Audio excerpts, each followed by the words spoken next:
नमस्कार, आप देख रहे हैं सुदर्शन न्यूज। आपका राज्य देख रहे हैं आप और मैं आपके साथ श्रेयोशी। यूपी के फर्रुखाबाद से खबर है। आपको बता दें कि हिंदू युवती से सामूहिक दुष्कर्म करने वाले जिहादियों पर पुलिस अधीक्षक आरती सिंह ने बड़ी कार्रवाई की है। गौरतलब है कि हिंदू युवती का अश्लील वीडियो बनाकर जिहादी 1.5 साल से दुष्कर्म कर रहे थे, तो वहीं शिकायत मिलने पर पुलिस सक्रिय हुई। साथ ही विश्व हिंदू परिषद बजरंग दल के पदाधिकारियों ने पुलिस अधीक्षक की कार्रवाई की सराहना की। विश्व हिंदू परिषद के अखिलेश मिश्रा जिला मंत्री ने पुलिस अधीक्षक की कार्रवाई पर पूरा भरोसा जताया है। ये राजीव कंप्यूटर करके कोई सेंटर है।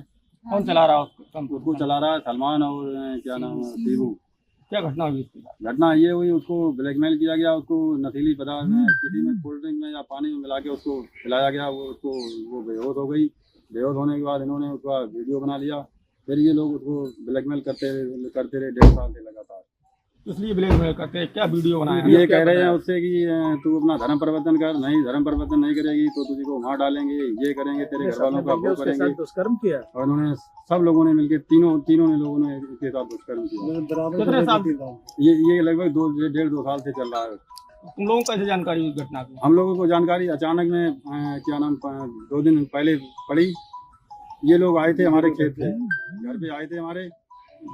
घर पे आने के बाद तो तुरंत ऐसे ही पता लग गया, तो हम लोगों ने भागे। वो लोग मोटरसाइकिल पे थे, मौके से भाग गए। दबाव बनाने हाँ, दबाव बनाने के लिए आए थे। वो उसको लेने के लिए आए थे। जब उसने जब उसने उनके साथ जाने से मना कर दिया तो वो घर पे आए लेने के लिए उसको। और जब लेने से मना कर दिया उसने, तो हम लोगों ने पता लगी तो भागे, तो एक का फोन गिर गया और वो लोग मौके से फरार हो गए। मुकदमा लिखा दिया तुम लोगों ने? हाँ, मुकदमा मैंने लिखा दिया। देखिए, वादिया द्वारा कल रात एक तहरीर दी गई थाना कंपनी में, जिसमें उसके द्वारा बताया गया कि 3 लोगों के द्वारा बलात्कार की गई। इस संबंध में तत्काल FIR पंजीकृत कर दिया गया है। तीनों नामजद अभियुक्तों की हिरासत में लेकर पुलिस पूछताछ कर रही है। विवेचनात्मक कार्रवाई शुरू हो गई है। इसमें एक बात और बताना है कि जो पीड़िता है उसने FIR में 3 लोगों के नाम बताए, जबकि 161 के बयान में सिर्फ 2 लोगों का नाम दे दिया। अभी आगे 164 और आवश्यक वैधानिक कार्रवाई की जाएगी। कंप्यूटर सेंटर की आड़ में चल रहे माँ बहन बेटियों को हिंदू धर्म की के साथ खिलवाड़ करने वाले जिहादियों के खिलाफ पुलिस ने बहुत बड़ी कार्रवाई की है, जिस पर विश्व हिंदू परिषद के पदाधिकारियों से बात करते हैं। क्या कहना है उनका? क्या घटना है, किस तरह क्या हुआ? ये कंपिल में एक कंप्यूटर सेंटर के नाम पर जिहाद का बड़ा अड्डा बना हुआ है। सलमान, शिबू, ये 2 नाम ऐसे हैं कि जो बहुत चर्चित हैं कंपिल में, और एक घटना नहीं कई घटनाएं ये कर चुके हैं जो मेरे संज्ञान में। अभी एक घटना हुई है, संज्ञान में आई है हमारे।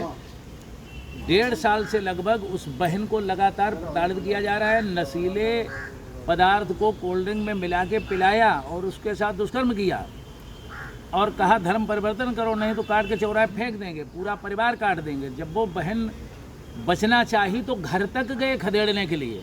परिवार वालों ने पकड़ा, कल थाने में गए और पता नहीं उसको कहाँ कहाँ पेश किया इन लोगों ने। वो तो अब उससे बात होगी तो पता चलेगा, लेकिन बहुत बड़ा ये एक षड्यंत्र चल रहा है। इसके तह तक जाना चाहिए प्रशासन को। लेकिन पुलिस ने मुकदमा दर्ज किया, आरोपी गिरफ्तार। देखो, पुलिस ने मुकदमा दर्ज किया है, आरोपियों को पकड़ा है। हम ये चाहते हैं, प्रशासन से ये मांग करते हैं कि इसकी गहन जांच हो। ये 4 साल से लगातार षड्यंत्र चल रहा है। इसमें कई बहनों को शिकार बना चुका है, लेकिन दबा दिया जाता है प्रकरण।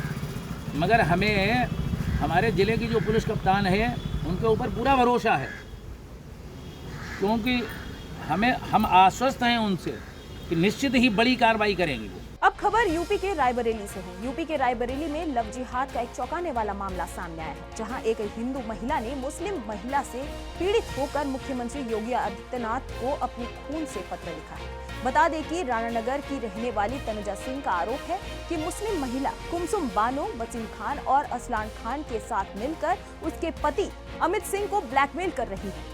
तनुजा का दावा है कि इस गिरोह ने अमित सिंह का अश्लील वीडियो बनाकर उसे अपने जाल में फंसाया और उसका शोषण किया, और अब पूरे मामले पर कार्रवाई की मांग जारी है। आज यहाँ पे इसलिए हैं क्योंकि मेरे पति कुमसुम बानो, जो कि एक मुस्लिम लड़की है, उसके साथ लव जिहाद में फंस चुके हैं। उसने घर पे आकर मुझसे मारपीट की है और मुझे घर से निकाल दिया है, मेरे बच्चों को मुझसे दूर कर दिया है, जिसका वीडियो भी है मेरे पास। और इन सब बातों की जानकारी कुलसुम के पिता सलीम खान, उनके पति वसीम खान, उनके पूरे परिवार, उनके भाई अरसलान, सबको दे दिया गया है। लेकिन वो लोग कोई रोक टोक नहीं करते। वो पूरा हक से आती है मेरे घर पे, रहती भी है और मेरी गैर मौजूदगी में पहले भी रहती थी, अभी भी रह रही है। और उनका साथ दे रहे हैं अभिषेक सिन्हा और रविंद्र प्रताप सिंह। अमित के ऊपर पूरा नियंत्रण है कुलसुम बानो का और वो एकदम लव जिहाद में फंसे हैं, निकल नहीं पा रहे हैं। सारे पैसे रुपए सारी चीज़ों से वो उस लड़की के लिए जो है पूरा उसमें फंस चुके हैं, लव जिहाद में। कोई कितने साल से लगभग फंसे हैं? जी करीब 6 महीने से। कोई वीडियो भी बनाया है क्या? जी हाँ, उनका कुछ अश्लील वीडियो भी शायद है, जो उनका अश्लील वीडियो है जो उस लड़की के पास है, जिसके कारण वो उससे निकल भी नहीं पा रहे हैं। वो दोनों लोग मिलके, तीनों लोग, कुलसुम बानो और अभिषेक सिन्हा और रविंद्र प्रताप सिंह, ये सब मिलके ब्लैकमेल करते हैं, जिसके कारण वो उससे निकल नहीं पा रहे हैं। आज मैं इन सब बातों से इतना परेशान हूँ, मेरे बच्चे दूर हैं मुझसे, जिसके कारण हमको बार बार आना पड़ रहा है। और आज इन सब चीज़ों से इतने दुखी हैं कि मुझे अपने खून से ये लेटर लिखना पड़ रहा है मुख्यमंत्री जी को। और मैंने लिखा है, अगर इस पर कोई कार्रवाई नहीं होती है, क्योंकि हम बहुत जगह जाके बहुत परेशान हो गए हैं, थक गए हैं, बार बार प्रतापगढ़ से आना, फर्जी के मुकदमे करना मेरे ऊपर, इसलिए हम चाहते हैं कि इस पर कार्रवाई हो। उन तीनों लोगों पे, कुलसुम बानो, अभिषेक सिन्हा और रविंद्र प्रताप सिंह पे कार्रवाई की जाए, और अन्यथा मेरे पास अपनी जान देने के अलावा कुछ नहीं बचा है। क्या आपकी जान खतरा है क्या? कैसे? हाँ, जब भी हम डेट पे आते हैं तो हमारी जान को खतरा होता है। जब भी हम प्रतापगढ़ अपने बच्चों से मिलने आते हैं तो जान को खतरा है। उन लोगों ने मुझे धमकी भी दी है कि उसको, उन अमित को छोड़ दो उस लड़की के साथ, नहीं तो हम तुम्हारी हत्या कर देंगे। कौन धमकी दे रहा है? अभिषेक सिन्हा और रविंद्र प्रताप सिंह हैं, साथ में उनके सहयोगी हैं। अब खबर यूपी के फर्रुखाबाद से है। यूपी के फर्रुखाबाद में विकसित भारत विकसित उत्तर प्रदेश को लेकर बैठक आयोजित हुई। Commissioner Kanpur zone A Vijendran Pandian ने कार्यक्रम की समीक्षा की और अधिकारियों को दिशा निर्देश दिए। डीएम की उपस्थिति में विभिन्न योजनाओं की प्रगति पर चर्चा हुई। विजन 2047 के तहत जिले और ग्राम स्तर तक संवाद होंगे। सेवानिवृत्त अफसरों और विषय विशेषज्ञों की भागीदारी रहेगी। यह अभियान 1 माह तक सुझाव संकलन पर केंद्रित रहेंगे। नागरिकों के सुझाव सरकार तक पहुंचाए जाएंगे और फतेहगढ़ कलेक्ट्रेट में हुई बैठक में कार्यक्रम को सफल बनाने की रणनीति पर भी मंथन किया गया। माननीय मुख्यमंत्री जी ने एक पहल शुरू की है, पूरे प्रदेश का एक योजना बना रहा है। 2047 में विकसित उत्तर प्रदेश के लिए रणनीति बनता है। उसके लिए माननीय मुख्यमंत्री जी माध्यम से हर जनपद में 5 एक्सपर्ट्स हैं जो रिटायर्ड ऑफिसर्स हैं, अच्छे पोस्ट में थे, IAS ऑफिसर, सबको हर जनपद में 5 एक्सपर्ट्स को भेजा गया। 2 दिन का कार्यशाला रहेगा, उसमें 12 सेक्टर बांटा गया है। तो कृषि से लेके, एजुकेशन से लेके, इंफ्रास्ट्रक्चर से लेके बहुत सारे सेक्टर, उसमें तमाम संगठन के साथ हम लोग मंथन करा के उनका सुझाव ले रहे हैं। उसके अलावा QR कोड भी इसको पब्लिश हुआ है। कोई भी जनता, आम नागरिक उसका अपने सुझाव देने चाहते हैं तो उसका अपने सुझाव उसको मोबाइल से स्कैन कराते हुए भेज सकते हैं। इसके बाद एक योजना बनेगा, हर जनपद के हिसाब से, पेयर के हिसाब से, वरीयता के हिसाब से वरीयता क्रम बनेगा। वो 2047 तक का धीरे धीरे करके इसका पहल हुआ है। आज जिलाधिकारी भी है, यहाँ से आए हुए अतिथिगण भी है, 5 लोग हैं, ज़्यादातर फर्रुखाबाद से बिलोंग करते हैं, इसलिए बेहतर वो समझते भी हैं।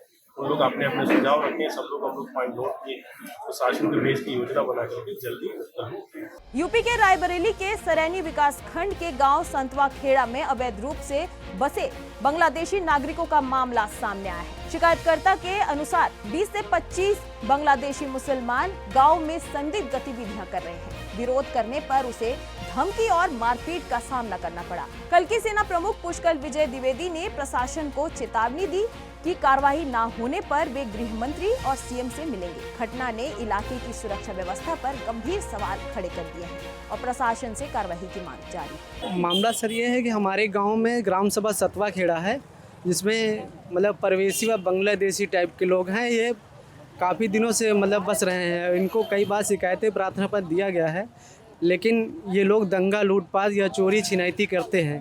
और अगर इनके खिलाफ़ कोई अगर प्रार्थना पत्र देता है तो ये कहते हैं कि हमको मुख्यमंत्री द्वारा यहाँ रहने के लिए आश्वासन दिया गया है, इसलिए हम यहाँ से नहीं जाएंगे और दंगा प्रसाद करते रहते हैं, इसलिए इनको ऑटो लिस्ट से नाम जोड़ा जा रहा है। इसकी शिकायत आज मैंने जिलाधिकारी महोदय जी से किया है और उसके बाद में जिलाधिकारी ने आश्वासन दिया कि मैं 24 घंटे में इनको तत्काल वहाँ से हटाने का आश्वासन दिया है कि मैं इनको कौन करा रहा है, किसके घर में ये रहते हैं? सर ये ग्राम सभा के एक खरिहान है और खरिहान वो तालाब के निकट है, जिसमें मतलब वहाँ झाड़ी झंकार हैं, इनको रहने की इतनी अच्छी व्यवस्था है, वहाँ से झाड़ झंकार में छुपे रहते हैं। अगर पुलिस प्रशासन कार्रवाई भी करती है तो रात में भाग करके और लोगों को घरों में घुस जाते हैं और घुसने के बाद में ये कहा जाता है कि हमको गांव वालों ने मतलब बसा भी रखा है, इसी तरह करके ये मतलब अपनी मतलब बसते रहते हैं और कई उनके प्रार्थना पर शिकायत दिया जा रहा है, लेकिन ये इनके मतलब आश्वासन इनको जबकि गांव में मतलब रहने के लिए हटाने के लिए आश्वासन दिया, लेकिन आज तक ये जा नहीं पा रहे हैं सर। लगभग कितने व्यक्ति हैं वहाँ पे?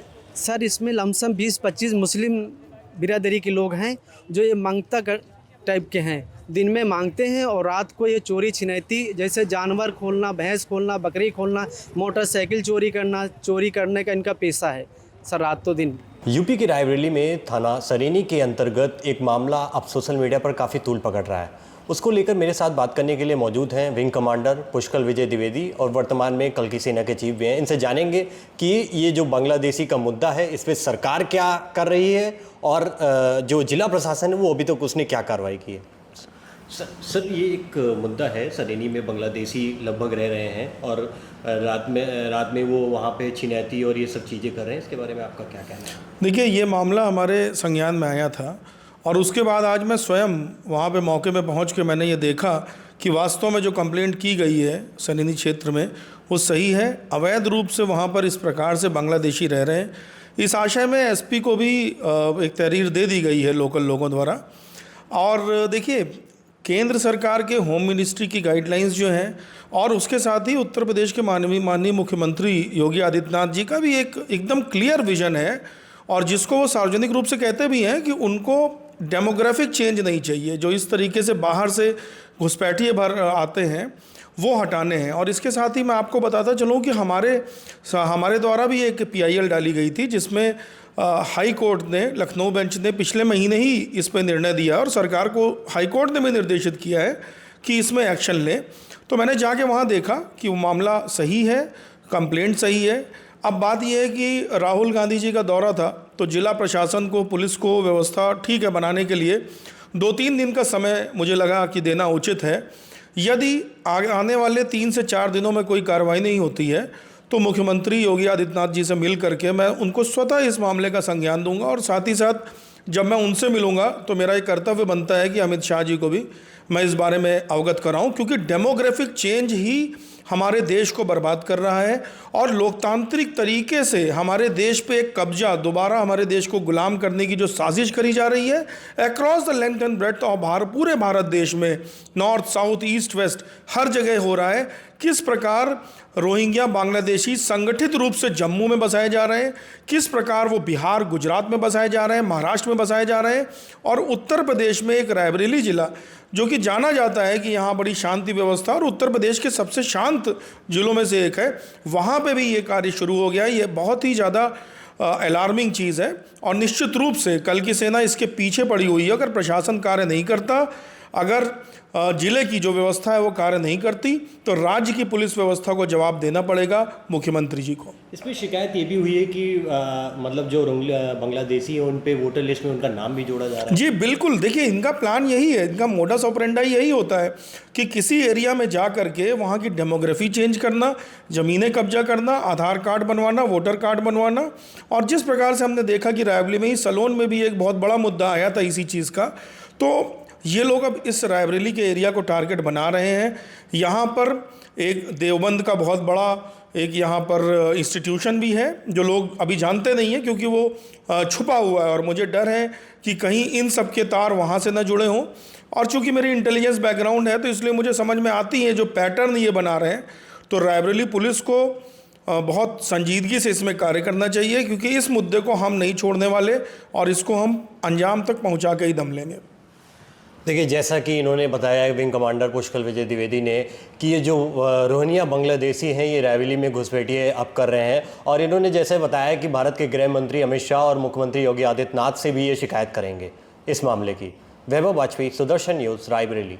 अब खबर यूपी के मथुरा से है। यूपी के वृंदावन के पागल बाबा बिजली घर में एई गफरूल हसन द्वारा बिहारी जी की तस्वीर हटाने का मामला सामने आया है। धर्म रक्षा संघ और हिंदू महासभा ने इसका विरोध किया।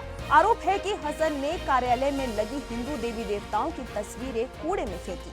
वहीं प्रदर्शनकारियों का कहना है कि यह सनातन धर्म का अपमान है। गफरूल हसन पर कट्टरपंथी मानसिकता का आरोप लगाते हुए उनके खिलाफ कार्रवाई की मांग जारी है। इस घटना से स्थानीय सनातन समाज भी भारी आक्रोश है। देखिए, यहाँ कोई मुस्लिम अधिकारी गफरूल हुसैन की उसका नाम है, वो यहाँ आ गया 2 दिन से, और जैसे ही उसने चार्ज संभाला तो सबसे पहला काम उसने ये किया कि हमारे हिंदू देवी देवताओं की जो तस्वीरें विगत वर्षों से, जब से ये कार्यालय बना तब से लगी हुई हैं, उसमें बांके बिहारी जी की तस्वीर, बजरंगबली की तस्वीर और विश्वकर्मा जी की तस्वीर, राधा कृष्ण की तस्वीरें थी, और उनको उठाकर कूड़ेदान में फेंक दिया। एक तो ये कि सम्मानजनक तरीके से उतार के कहीं रखता तो लगता कि सनातन के प्रति दुर्भावना नहीं है, उसने उस तस्वीरों को उठाकर कूड़ेदान में फेंका। हमारे विद्युत विभाग के किसी कर्मचारी ने जब देखा तो उसके जाने के बाद पुनः प्रतिष्ठित उन मूर्तियों को वहाँ पे किया, तस्वीरों को लगाया, मगर उसने आने के बाद दूसरे दिन फिर से उस तस्वीरों को उठाया और कूड़ेदान में फेंका। और सबसे ज़्यादा, इससे भी ज़्यादा खराब बात ये कि वो इतना ज़्यादा हिंदू विरोधी है कि कोई भी हिंदुत्व से संबंधी, हमारे ठाकुर जी से संबंधित चीज यहाँ अपने आसपास देखना नहीं चाहता है। और दिन में 5 बार नमाज ऑफिस में यहाँ पढ़ रहा है, 5 बार हिंदुओं को समाप्त करने की कसम इस ऑफिस में खाता है वृंदावन में आने के बाद। तो अब हम ऐसे व्यक्ति को किसी भी सूरत में, वृंदावन में तो क्या पूरे उत्तर प्रदेश में कहीं बर्दाश्त नहीं करेंगे। हम विद्युत विभाग को चैलेंज कर रहे हैं कि या तो 24 घंटे के अंदर इस व्यक्ति को सस्पेंड कर दिया जाए, और अगर इसको सस्पेंड नहीं किया गया तो प्रदेश लेवल पर धर्म रक्षा संघ इसका आंदोलन आगे बढ़ाएगा। बड़ा कष्ट हुआ ये देख कर कि जैसे ही आप इस विभाग में प्रवेश करेंगे, सामने बोर्ड पर पहले लिखा हुआ है उपभोक्ता देवो भव, यानी उपभोक्ता को आप देवता मानिए, वो देवता स्वरूप से। लेकिन हमारे जो देवी देवता यहाँ भीतर विद्यमान थे, एक कोई मुस्लिम समाज से यहाँ जेई अभी अभी आए, और आते ही उन्होंने प्रथम कार्य यही किया कि उन मूर्तियों को, प्रतिमाओं को, उन छवियों को, तस्वीरों को उठाया और कूड़ेदान में डाल दिया। ये बहुत बड़ी चुनौती हिंदू समाज को थी, और किसी ने जब उनको फिर लगा दिया तो फिर डाल दिया उन्होंने। ऐसी मानसिकता के व्यक्ति, मैं योगी जी से आग्रह करूंगा कि ये जो बैठे हुए हैं, जिस विचारधारा के विपरीत विचारधारा के लोग, सनातन के खिलाफ की विचारधारा के लोग, ये योगी सरकार में पलीता लगा रहे हैं। ये हर विभाग में ऐसे काम कर रहे हैं, भ्रष्टाचार फैल रहा है, जगह जगह घूसखोरी, रिश्वतखोरी बढ़ती चली जा रही है, क्योंकि ऐसे कुछ लोग हैं जो पूरे विभागों को बदनाम कर रहे हैं। अब ये व्यक्ति जब यहाँ बैठेगा तो बार बार विद्युत में ऐसी छेड़छाड़ करेगा कि उपभोक्ता परेशान हो, उपभोक्ता उत्तेजित हो, और योगी सरकार के खिलाफ कुछ शब्द बोलें। तो इस प्रकार के लोगों को जो ना भगवान को मानता है, जो ना देवी देवताओं को मानता है, और जो यहाँ बैठ कर के नमाज अदा करता है, अपने कर्तव्य से जो विमुख होकर के और विरुद्ध विचारधाराओं को यहाँ प्रसारित कर रहा है, और इतना ढीठ और हठी है कि बार बार उन तस्वीरों को फेंक रहा है, ऐसे व्यक्ति को बर्खास्त कर देना चाहिए। इसके खिलाफ कानूनी कार्रवाई करके इसको जेल में बंद करना चाहिए। हुआ है कि यहाँ एक मुस्लिम समाज के नाम तो ध्यान नहीं है, गफरूल हसन, और जो बड़े पद, कोई पद पे हैं SDO, उन्होंने भगवान बांके बिहारी, विश्वकर्मा जी और हमारे यहाँ जो भी तस्वीरें लगी होती है राष्ट्रपति की, वो सब उठा करके कूड़ेदान में फेंक दी। इससे हम बहुत दुखी हैं। और उसके बाद यहाँ के जिन कर्मचारी या लोगों ने उनको शुद्ध करके फिर लगाया, उसके बाद उन्होंने दोबारा फेंक दिया। ये बहुत ही निंदनीय कृत्य है, और ये कहीं ना कहीं षड्यंत्र की बूंद आ रही है, और ये भारत माता को अस्थिर करने को, देश को अस्थिर करने को साजिश हो रही है। इस पर ध्यान दिया जाए कि ये क्या हो रहा है, क्योंकि वृंदावन जैसे पवित्र स्थान पे ऐसा यूपी के संभल पहुंचे कमिश्नर इंजीनियर कुमार सिंह ने कहा कि संभल में एटीएस की स्थापना विकास की अहम कड़ी है। उन्होंने विकसित भारत संकल्प शताब्दी 2047 कार्यक्रम के तहत संभल को पर्यटन नगरी के रूप में विकसित करने की बात कही। उनका कहना है कि संभल का समृद्ध इतिहास है, लेकिन यहाँ अपराध भी समांतरण रहा है। एटीएस यूनिट से क्षेत्र में सुरक्षा का माहौल बनेगा, जिससे निवेश आकर्षित किए जा सकते हैं। यह पहल सरकार की विकास मंशा के अनुरूप है। देखिए, एटीएस की स्थापना उसी का एक कड़ी का एक हिस्सा है। देखिए, संभल को संभल एक हमारे पूरे मंडल का सबसे पिछड़े जनपदों में गिना जाता है। यद्यपि अगर जो उसकी प्राकृतिक संसाधन देखें तो उसमें संभल काफी आगे है। पहले इसका इतिहास भी बहुत समृद्ध रहा, तो दोनों तरीके से चीजें की जा रही है। एक तो ये कि यहाँ संभल को एक पर्यटन नगरी के तौर पे विकसित किए जाने की, पर उसके मूल में है कि जब हम कहीं से इन्वेस्टमेंट लाएंगे तो उसके लिए सुरक्षा हो और जो इसकी पूरी पृष्ठभूमि है उसके अनुरूप सारी चीज व्यवस्था की जाए। एटीएस का जो एस्टेब्लिशमेंट है इसी को लेके किया गया है, क्योंकि जब आप संभल का इतिहास देखेंगे तो एक समृद्ध इतिहास के साथ साथ एक पैरेलल अपराधों का भी इतिहास रहा है। तो हम सरकार की कोशिश है कि हर तरीके से वो सुरक्षा कवर दिया जाए संभल को, जिससे संभल को विकसित किया जा सके। ये उसी योजना का हिस्सा है। सर, संभल हिंसा के बाद से भी क्या कुछ ऐसे लोग गिने गए हैं कि जो उन आतंकवादियों में सम्मिलित हुए, क्योंकि संभल में तमाम आतंकी और संगठन सक्रिय पाए गए हैं और यहाँ पर जो कास्तूर और जो असली भी यहाँ पर मिले थे संभल। देखिए, इसको लिंकेज कहिए, संभल का लिंकेज मिला है, सीधे तौर पर कोई नहीं है पर लिंकेज मिला है। अब पुलिस का और हमारी जो LIU है उन सबका लगातार ये काम रहा है और उसमें करते भी रहे हैं, सूचनाएं एकत्रित भी पहले से है।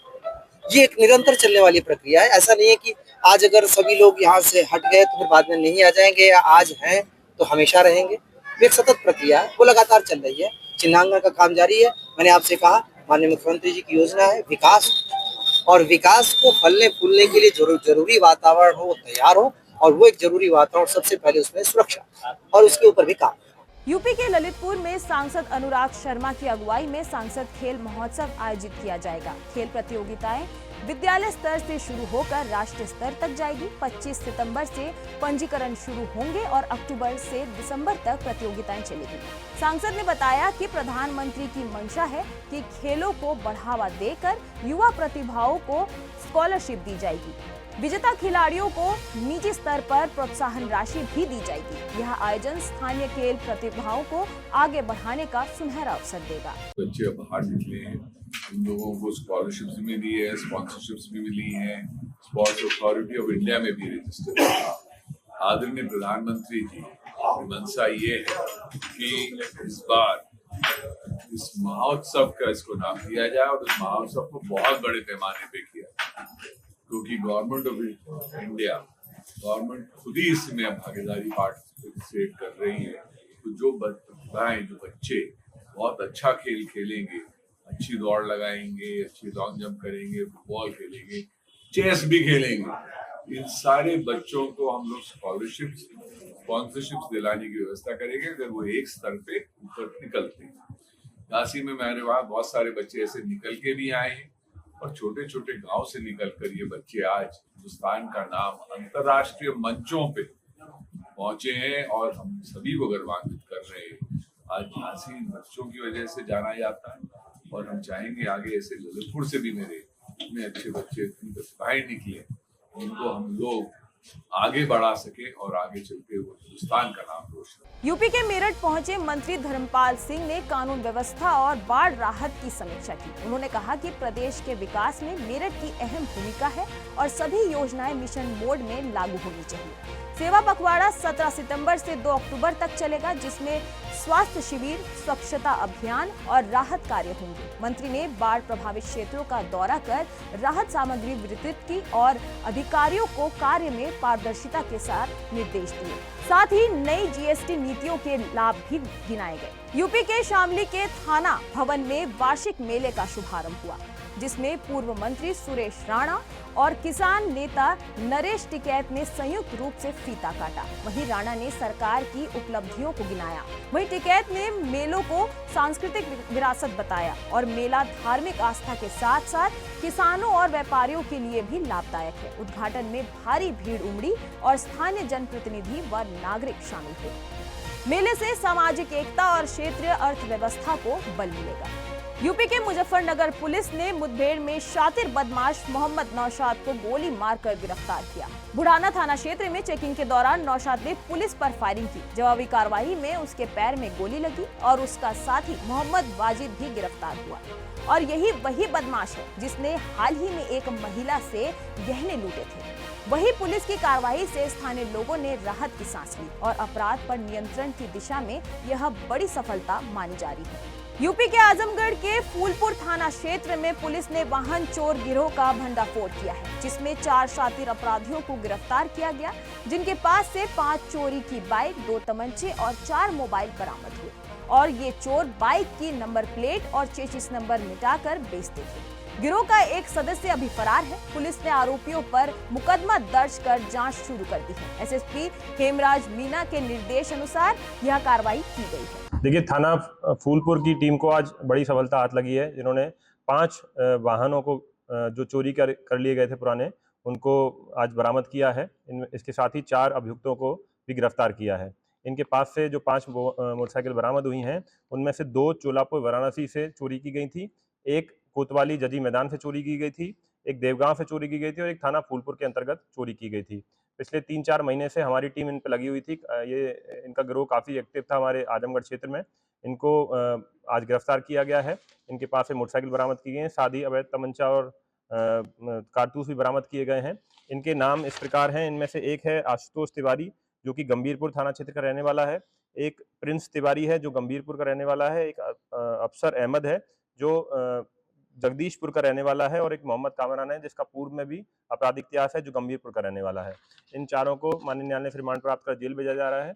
इन्होंने पूछताछ में यह बताया कि काफ़ी समय से इन लोगों का इस तरह का धंधा चल रहा था। ये लोग रेकी करते थे पहले, जो ऐसी मोटरसाइकिल लगती थी, और उनको फिर चोरी करके उनका नंबर प्लेट चेंज करके उनके ऊपर पेंट करके चेसिस नंबर मिटाकर उनको बेच दिया करते थे, जिनको इनका लाभ होता था। इस तरह से इनको पूछताछ में बातें प्रकाश में आई हैं। इनको आज गिरफ्तार करके जेल भेजा जा रहा है। सर, इस पूरे मामले में मोहम्मद कामरान जो है, उसका आपराधिक इतिहास काफी बड़ा है, गैंगस्टरों से इसके ऊपर लग चुकी है, तो इनके चैन को किस तरीके से खंगाला जाएगा? देखिए, आगे इनके बैंक अकाउंट और सीडीआर की एनालिसिस भी की जाएगी कि और कितने गिरोह इनके संपर्क में है और उन्होंने कितने आज तक ट्रांजैक्शन किए हैं, किस तरह से पैसा एकत्रित किया है।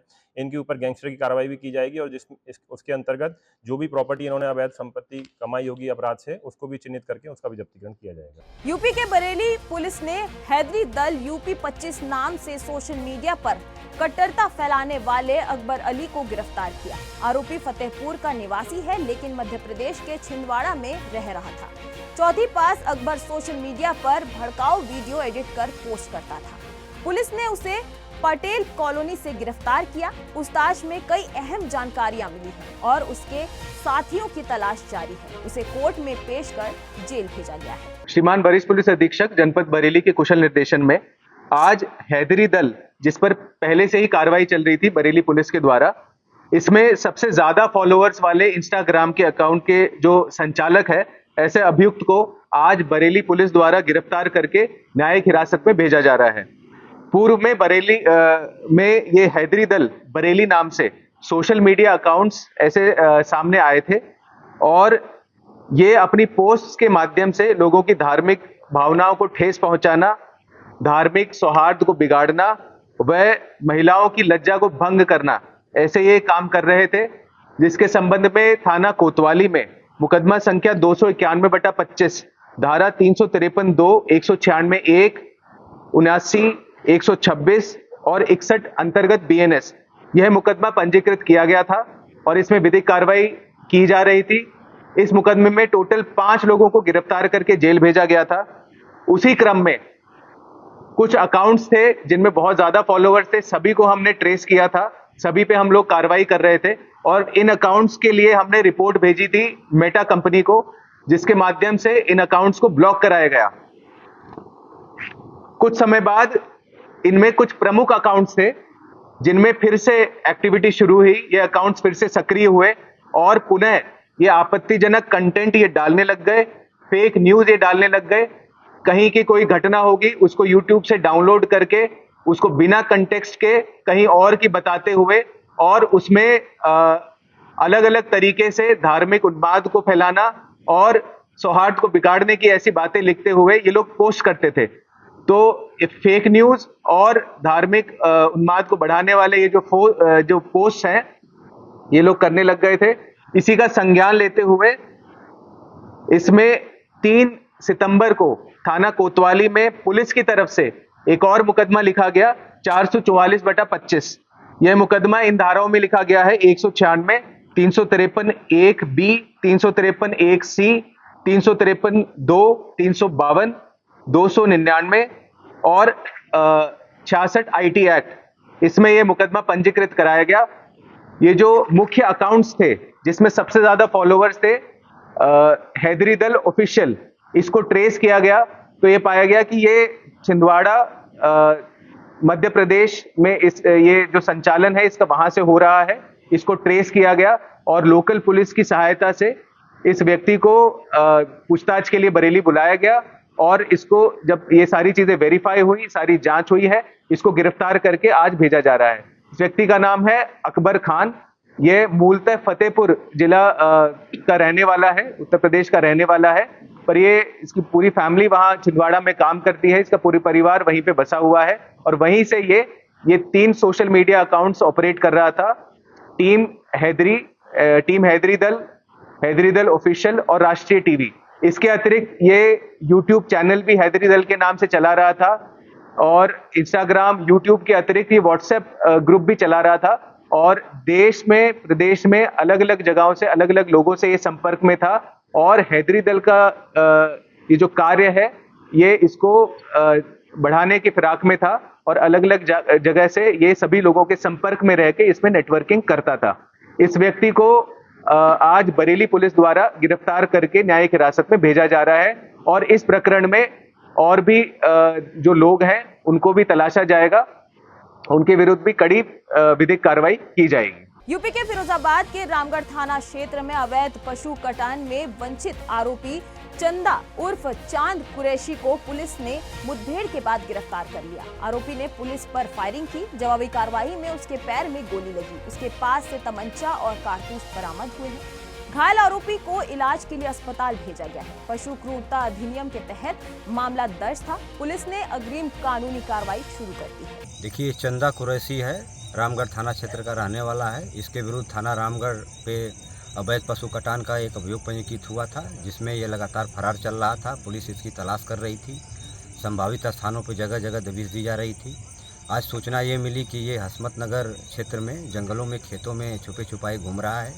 इस सूचना पे पुलिस ने यहाँ दबिश दी है। पुलिस को देखते ही इसने पुलिस के ऊपर फायरिंग कर दी है। आत्मरक्षार्थ में पुलिस ने भी इसके ऊपर फायरिंग की है, जिससे इसके पैर में गोली लगी है। इसको तत्काल इलाज हेतु टाटा ट्रामा सेंटर में भेजा गया है, जहाँ पुलिस अवरक्षा में इसका इलाज चल रहा है। इसके पास से जो बरामदगी हुई है, एक अवैध तमंचा 315 बोर, 2 खोखा और 1 जिंदा कारतूस बरामद हुआ है। फिलहाल इसका हम लोग पुलिस अवरक्षा में इलाज करवा रहे हैं। इसमें आगे की जो भी आवश्यक वैधानिक कार्रवाई वो हम लोग करेंगे। यूपी के हरदोई के टणियावा थाना क्षेत्र में प्रेम विवाह करने वाले युवक ने 5 महीने बाद ही पत्नी की हत्या कर दी। आरोपी धर्मेंद्र ने पत्नी बेबी कश्यप को लात घूंसे और पत्थरों से पीट कर मार डाला। पहले दोनों के बीच प्रेम प्रसंग था, लेकिन शादी के बाद झगड़ा शुरू हो गया।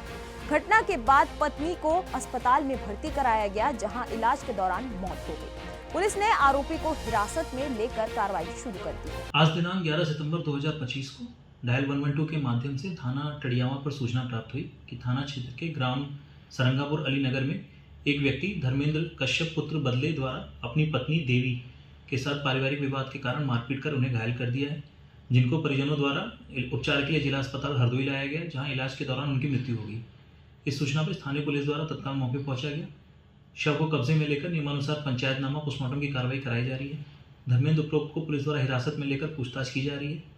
अन्य आवश्यक वैधानिक कार्रवाई प्रचलित है। मध्य प्रदेश के सीधी जिले में 13 सितंबर को नेशनल लोक अदालत का आयोजन किया जाएगा। यह आयोजन राष्ट्रीय विधिक सेवा प्राधिकरण नई दिल्ली के निर्देश अनुसार होगा।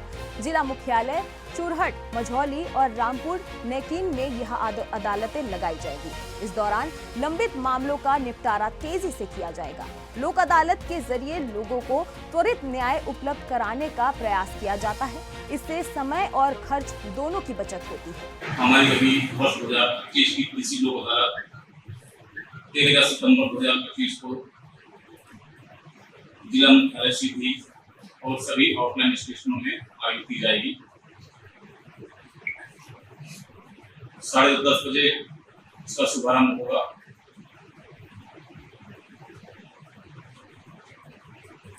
लोक अदालत के लिए हमारे यहाँ 21 खंडपीठों का गठन किया गया है, जिसमें हमारे साथी न्यायाधीश होंगे और बार मेंबर्स जो इसमें रुचि रखते हैं और लोक अदालत में समझाइश करने का, राजीनामा करने का सख्त प्रयास करते हैं, उनको लिया गया है।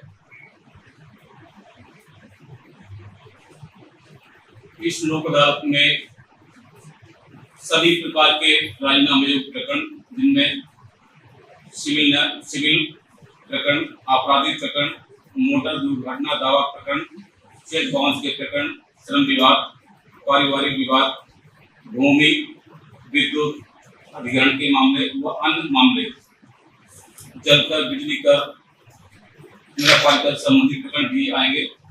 और जो प्रकरण न्यायालय में अभी तक पेश नहीं हुए और जिनका बाहरी राजीनामा हो सकता है, वो प्री लिटिगेशन प्रकरणों की श्रेणी में आते हैं, उनका भी निराकरण किया जाना संभव हो। मध्य प्रदेश के धार जिले के भैंसौला में 17 सितंबर को प्रधानमंत्री नरेंद्र मोदी मित्रा टेक्सटाइल पार्क का भूमि पूजन करेंगे। कार्यक्रम की तैयारियों का जायजा लेने मुख्यमंत्री मोहन यादव और मंत्री कैलाश विजयवर्गीय पहुंचे। मुख्यमंत्री ने कहा कि कपास आधारित उद्योग से 6 लाख से अधिक किसानों को लाभ मिलेगा। यह पार्क किसानों की आय बढ़ाने और क्षेत्रीय विकास की दिशा में बड़ा कदम है। यह कार्यक्रम सेवा और सुशासन के पखवाड़े की शुरुआत का हिस्सा होगा। यशस्वी प्रधानमंत्री पीएम मित्र पार्क के माध्यम से एक बड़ी सौगात यहाँ देने वाले हैं। हमारे लिए एक और आनंद है क्योंकि पीएम मित्र पार्क जो 7 बनने वाले उसमें सबसे पहले हमारे पीएम मित्र पार्क का भूमि पूजन हो रहा है। और सेवा और सुशासन के पखवाड़े में खास करके सशक्त नारी, स्वस्थ नारी, सशक्त परिवार, इस भावना के आधार पर वो पूरे अभियान की शुरुआत यहाँ से करने वाले हैं। और ये एक तरह से पूरा हमारा कृषि आधारित क्षेत्र है, जहाँ किसानों ने कपास के साथ वर्षों से ज़िंदगी का अपना बड़ा महत्व का हिस्सा जो बिताया है। ऐसे में कपास की सही कीमत मिले और इस दिशा में हम आगे बढ़ें। दुनिया में आज कपास की शुद्ध जैविक कॉटन की कीमत और उसकी मांग भी बढ़ी है। ऐसे में ये पुराने ज़माने के समय से इंदौर, उज्जैन, रतलाम हमारे बड़ी बड़ी मिलों के माध्यम से जाना जाता था। ऐसे में कॉटन आधारित उद्योगों के लिए अवसर दे करके 6 लाख से ज़्यादा किसानों के लिए ये पूरा क्षेत्र एक अलग प्रकार की दुनिया में आएगा। मैं उम्मीद करता हूँ कि जितनी बड़ी सौगात। कर्नाटक के बेलगावी जिले के चिकोड़ी तहसील के हीरेकुंडी गांव में स्थित मोरारजी देसाई अल्पसंख्यक छात्रावास में विषक भोजन खाने से 50 से अधिक बच्चे बीमार पड़ गए। बच्चों को उल्टी, दस्त और बुखार की शिकायत के बाद उन्हें चिकोड़ी सरकारी अस्पताल में भर्ती कराया गया। कुछ गंभीर बच्चों का इलाज आईसीयू में जारी है। वहीं मौके पर पहुंचे विधायकों के प्रतिनिधियों ने हालात की समीक्षा की। डीडीपीआई सीताराम ने अस्पताल का निरीक्षण किया और मामले की जांच की बात कही। प्रशासन ने खाद्य विषाक्तता की आशंका जताई है और खाने के नमूनों की जांच की शुरुआत कर दी है। फिलहाल इस बुलेटिन में इतना ही। आगे की देश दुनिया की तमाम खबरों के लिए आप देखते रहिए सुदर्शन न्यूज। जय हिंद।